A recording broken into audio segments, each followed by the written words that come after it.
الحمد لله نحمده ونستعينه ونستغفره ونستهديه ونعوذ بالله تعالى من شرور أنفسنا ومن سيئات أعمالنا. من يهده الله فلا مضل له ومن يضلل فلا هادي له. وأشهد أن لا إله إلا الله وحده لا شريك له وأشهد أن محمدا عبده ورسوله صلى الله عليه وسلم. أما بعد.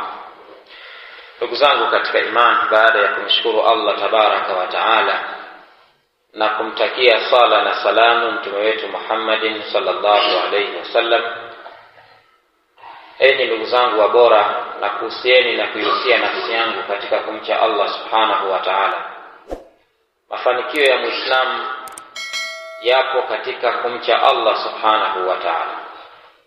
Mada yetu kwa ufupi kwa siku ya leo itakuwa ni mfululizo wa mada tunazozungumza ambazo zinalenga sisi kama Waislamu kuishi katika maisha yaliyokuwa sahihi, maisha ya tauhidi, maisha ya kumpwekesha Allah subhanahu wa ta'ala na kujiepusha na yale yote ambayo yanaweza yakatuingiza katika ushirikina.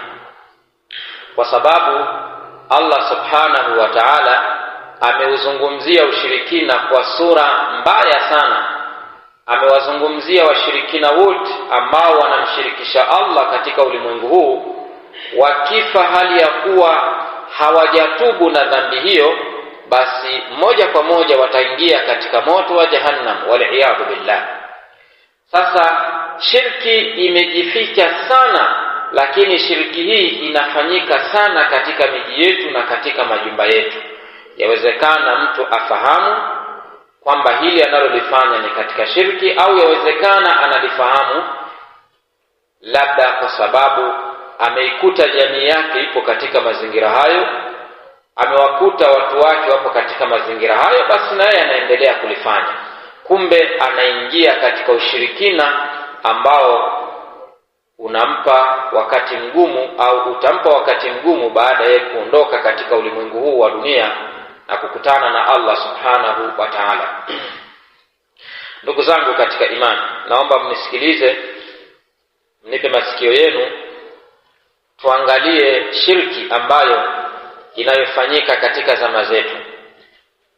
Nimependa kuizungumza mada hii kutokana na mmoja katika ndugu zangu aliniuliza swali lifuatalo akisema, ikiwa Muislamu yeye anaswali swala 5, anafanya ibada zote, lakini Muislamu huyu ana mali au ana vitu vya kutosha ambavyo vinapelekea watu kumfanyia husda katika maisha yake. Sasa akaamua ili aweze kuepukana na husda hizi za watu, unaonaje kama ataenda kutafuta kinga? Kinga hii akaitafuta kwa waganga, lakini si kwa lengo la kumzuru mtu. Yaani yeye tu akaamua maisha yake akachukua kama ni dawa, kama ni hirizi au chochote, akawa anajikinga nacho. Sheria ikoje katika mazingira kama haya? Hana lengo la kumdhuru mtu, bali anajiwekea kinga yeye mwenyewe. Sasa kutokana na swali hili nilipenda nilitolee ufafanuzi. Kwa hiyo mada tutakayokuwa nayo al-isti'adha, kujikinga. Ni namna gani Mtume sallallahu alayhi wasallam au Uislamu unatufundisha sisi namna ya kujikinga? Wakati kabla sijaingia hapa msikitini, nilikuta nguzo hapo nje, kuna kibao kimeandikwa, ni dokta nani sikumbuki jina lake, lakini katika vitu vilivyoandikwa pale, kinga, mapenzi, nguvu za kiume, sijui na nini sijui kingine, na nyota. Sasa ninachotaka kukisema ni kwamba kinga ni nini, na Uislamu unatuelekezaje sisi kama Waislamu katika masuala ya kinga. Ni jambo ambalo limekuwa mtambuka, watu wanahangaika, watu wanapoteza pesa nyingi sana kutafuta kinga. Watu wanatafuta waganga, wanatafuta mambo mengi ili waweze kupata kinga. Uislamu unasemaje? Eti Uislamu umewaacha tu watu bila ya kinga? Hapana. Kwa hiyo tutaangalia kinga na aina zake. Kwanza tuangalie neno isti'adha lina maana gani? Isti'adha kwa Kiswahili lina maana ya kujilinda au kujikinga. Ama kwa taarifu ya wanachuoni wanasema isti'adha ni talabul iltijai ila man yamnauka min mahdhurin takhafuhu, ni wewe kutaka hifadhi ili uweze kuzuiliwa, uweze ujikinge na kile ambacho unachokihofu, min ajli an yadfa anka hadha shay, ili kitu hiko unachokichukua unachokifanya kama ni kinga kikuepushe na hicho unachokihofia. Hadhihi hiya al-isti'adha. Hii ndiyo maana ya isti'adha. Maana yake ni nini? Kutafuta kitu ambacho kitakukinga ili kikuepushe na matatizo ambayo unayohofia kwamba yanaweza yatakupata, aidha wewe mwenyewe au kwenye mali zako au kwenye watoto wako au katika vitu ambavyo wewe unavimiliki. Hii ndiyo maana ya kinga. Sasa isti'adha ni ibada. Ikiwa katika sura kama hiyo, maana yake isti'adha ni nini? Ni ibada. Na kama ibada, Mtume sallallahu alayhi wasallama itakuwa lazima ameifundisha. Kwa hiyo kwa kuwa isti'adha ni ibada, la yajuzu an nasta'idha bi ghairi Allahi azza wa jalla. Haifai kutafuta kinga kwa asiyekuwa Allah tabaraka wa taala. Kwa hiyo ili tuweze kukingwa, basi sisi lazima tutafute kinga hii kwa Allah subhanahu wa ta'ala. Faman ista'adha biqabri, yeyote atakayejikinga kwenye kaburi, au biwatanin, au katika sanamu lolote, au bi ayi shay'in ghairi Allahi azza wa jalla, au akatafuta kinga kwenye kitu chochote ambacho sio Allah, fa innahu yakunu mushrika ashirka al-akbar, huyo atakuwa amefanya ushirikina uliokuwa mkubwa. Ndugu zangu, kuna baadhi ya watu hawafanyi jambo lolote lazima wakapate ulinzi kupitia hivi tulivyovisema au vitu vingine. Na hata waliokuwa kabla yetu, wazee wa zamani, na maanisha watu waliokuwa katika karne za hivi karibuni, walikuwa wanajikinga kupitia vitu mbalimbali. Nakumbuka katika baadhi ya vitu ambavyo nishawahi kusimuliwa na vipo mpaka leo, kuna baadhi ya maeneo unapoenda, basi ukifika tu, cha kwanza ni kufanya isti'adha kwa ajili ya maeneo yale husika. Tatoa mfano watu wanaenda kuvua, wavuvi. Wavuvi utaona wanatoka sehemu wanaenda sehemu nyingine, au wawindaji wanatoka maeneo fulani wanakwenda kuwinda kwenye msitu. Wanapofika kwenye msitu ule au kwenye mawindo yale, kutokana na msitu ulivyokuwa mkubwa, au kama ni wavuvi kutokana na bahari ilivyokuwa kubwa, basi wavuvi hawa au wawindaji hawa wanajikinga. Wazee mliopo hapa, tumefika, tumeweka kambi hapa. Kwa hiyo tunaomba mtutazame. Tunaomba mtusimamie. Sisi tumetoka, tumefika hapa, mtusimamie shughuli zetu mpaka tutakapoondoka. Na huwa anachaguliwa mtu maalumu, kwa maana ima ni mkuu wa ule msafara au yule ambaye ana utaalamu, ana experience na uzoefu katika masuala ya kujikinga. Huwa wanamchagua yeye, ndio anafanya hizo kazi. labda kama baadhi ya maeneo, lakini maeneo fulani hapa Sheikh hayapo haya. Yaani watu wanakwenda, si ndio? Wakifika kwanza wanachukua kinga. Sema usifanye chochote. Subiri. Haya maeneo yanatisha. Kwanza atangulie kwanza mzee Shomvi. Anaitwa mzee Shomvi, nenda kazungumze kwanza na wazee wenzio. Mara nyingi wanawachagua wale wazee. Kwa ataenda pale kama ni mzee Shomvi au mzee mwingine yoyote. Huu ni mfano tu. Hatufahamu kwamba ni Shomvi jina la mtu, lakini tunatoa mfano. Kwa hiyo mzee anakwenda, anazungumza maneno, anazungumza na watu wa maeneo yale. Baada ya hapo, haya ruhusa.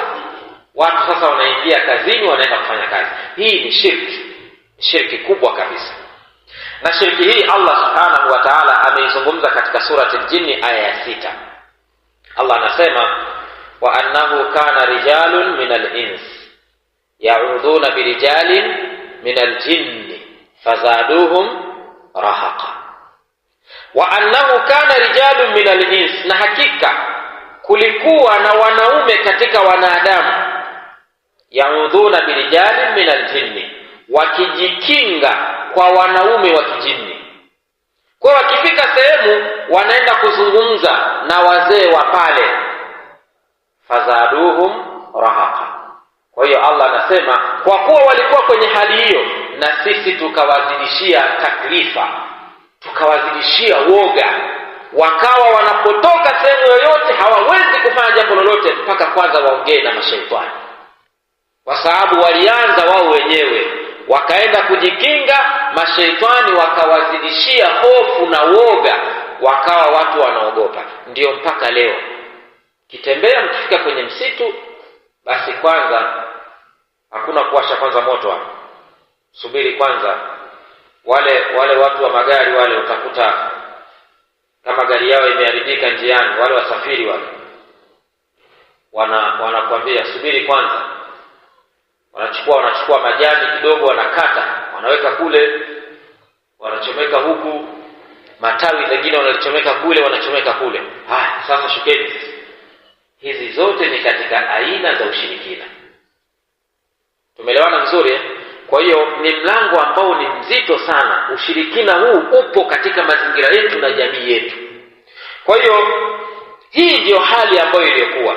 Kana al-arabu fi jahiliyatihim idha nazalu fi makanin min al-ardi yaqulu ahaduhum, walikuwa Waarabu wanaposhuka katika sehemu fulani, basi mmoja wao anaenda anakaa pale, anasema a'udhu bi sayyidi hadha alwadi ay kabiri aljinn, tunajikinga na bwana wa sehemu hii, bwana wa jangwa hili, tunajilinda.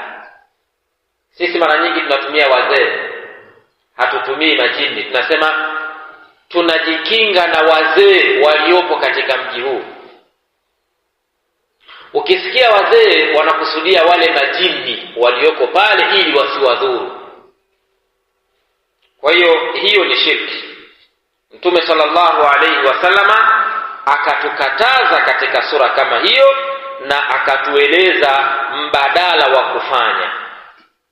Mbadala wake tukaambiwa hivi: unaposhuka mahala popote, labda umesafiri, umetoka sehemu umeenda sehemu nyingine, ukaenda kuanzisha kambi pale, basi usiseme maneno yoyote, bali sema maneno haya. Ndio tunaanza kufundishana sasa kinga. Umesafiri, umeenda sehemu, ukashuka pale, au umeenda mahala popote, kama wewe ni mwindaji, wewe ni mvuvi, ukaenda maeneo, ndio sasa kambi yenu inashuka pale. Ukifika, sema maneno yafuatayo. Sema a'udhu bikalimati llahi tammati min sharri ma khalaq. A'udhu bikalimati llahi tammati min sharri ma khalaq. A'udhu bikalimati llahi tammati min sharri ma khalaq. Ukisema maneno haya, Mtume sallallahu alayhi wasallam anasema lam yadurruhu shay'un, hakitomdhuru chochote, hatta yartahila min manzilihi dhalika, mpaka atakapoondoka mahala pale. Wao waamini maneno ya Mtume. Unaamini, si ndio? Kwa hiyo ukitoka Allah amekujalia mfano mpata watoto, sasa unaenda kutembelea kijijini kwenu, na kule kunasifika, ukienda kule ni hatari. Usianze kuchukua vitu ukamfunga mtoto wako. Usianze ukafika ukachukua maji ukaanza kumwaga kwenye mlango, si ndio? Unayapuliza, unamwambia mama, sasa tumekuja tunafanyaje sasa mazingira haya? Unaanza kuchukua maji, unachukua mchele unaumwaga, unafanyaje? Wewe sema haya maneno, a'udhu bikalimati llahi tammati min sharri ma khalaqa. Sema haya maneno, Allah atakukinga wewe na familia yako pale mahala ulipotua mpaka utakapoondoka. Hadithi ameipokea Imamu Muslim, ameieleza Imamu Muslim hadithi hii katika hadithi ya Khawla binti Hakim as-Salamiyya radhiyallahu ta'ala anha. Kwa hiyo hii ni kinga ya kwanza. Tumeelewana Waislamu? Utashindwa kusema haya maneno, unatakiwa uamini haya maneno, uamini kwamba ukisema maneno haya Allah subhanahu wa ta'ala atakukinga. Lakini pia kingine, haya ndiyo maneno ya mbadala. Badala ya kusema maneno mengine, basi sema maneno haya.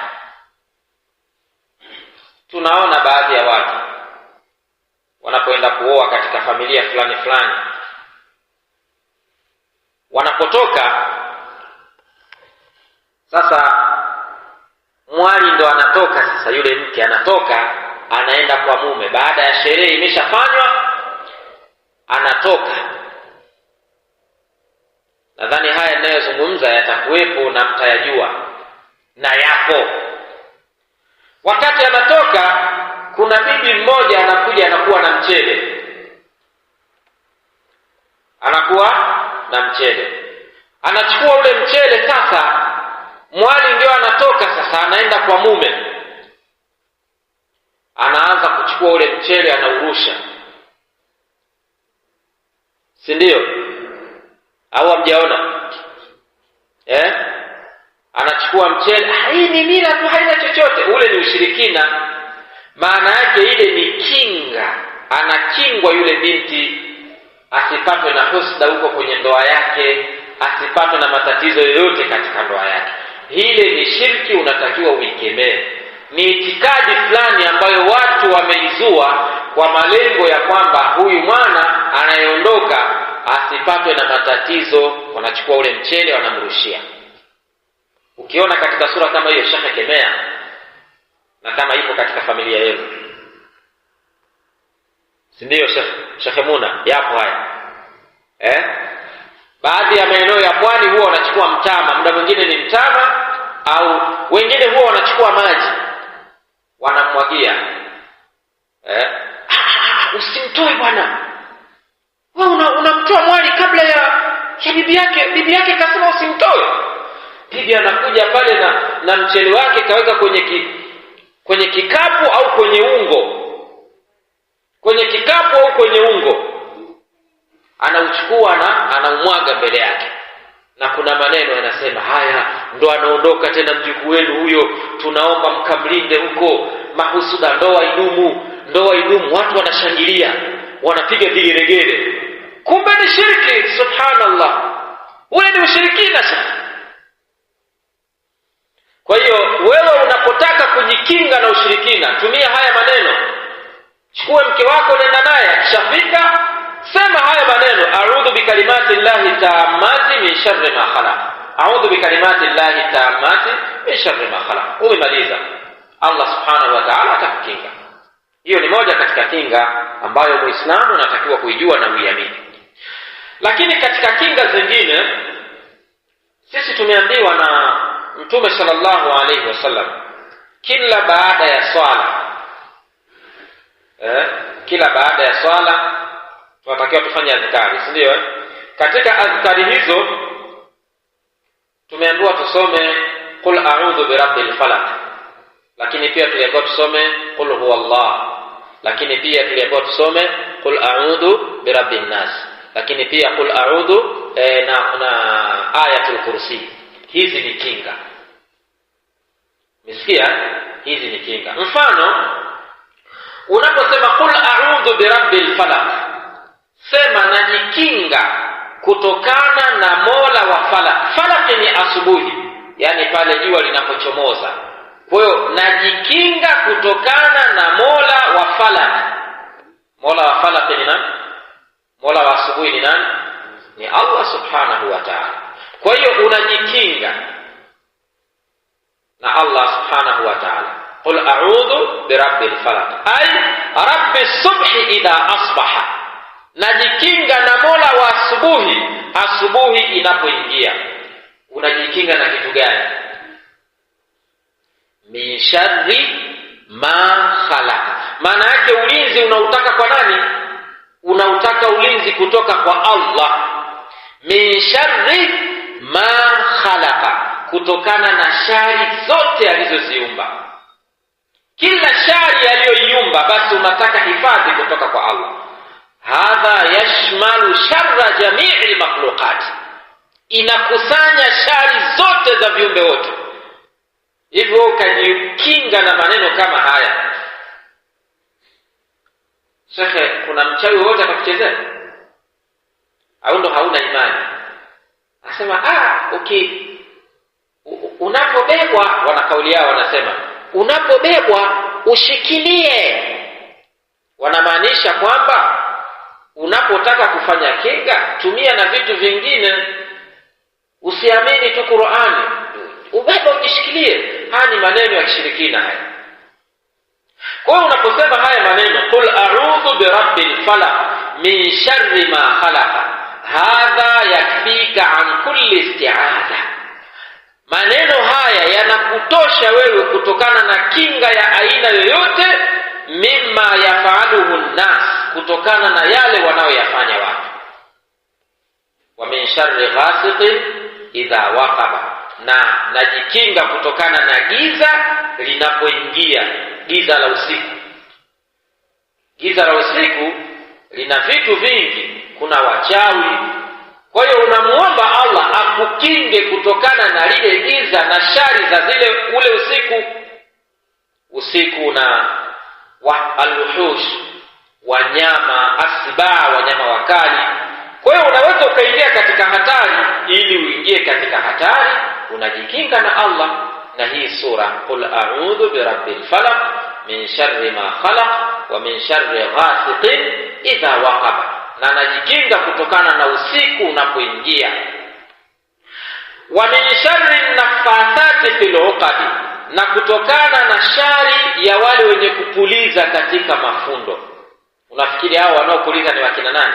As-sahara, ni wachawi. Najikinga kutokana na wachawi. Kwa hiyo unajikinga na Allah subhanahu wa ta'ala kutokana na shari zao. Lianna sihra sharrun 'adhimun, kwa sababu uchawi ni shari iliyokuwa kubwa kabisa. Kwa hiyo jikinge ndugu yangu na hizi sura. Unapata shida ya nini? Unapoteza gharama kubwa kwenda kutafuta waganga wakati Uislamu umekupa namna ya kujikinga.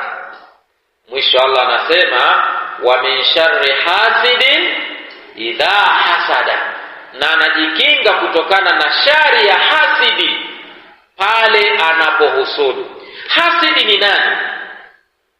Hasidi alladhi yatamanna zawala ni'ma, ni mtu ambaye anatamani iondoke neema anil ghairi, kwa mtu mwingine. Mtu kaneemeshwa na Allah, ana mke, ana watoto wazuri, ana magari, ana nyumba, ana elimu. Hasidi roho inamuuma, anatamani aondoshewe neema hizi. Kwa hiyo hapo wanaingia mahusda wote. Kwa ukisema wa min sharri hasidin idha hasada, na najikinga na shari ya hasidi, mwenye husda, mwenye roho mbaya, pindi pale anapohusudu. Kwa hiyo anapoona neema kwa mtu, yeye anapenda neema hii imuondokee mtu. Kwa hiyo unajikinga na Allah subhanahu wa ta'ala. Kwa hiyo hapa yanaingia mambo mengi.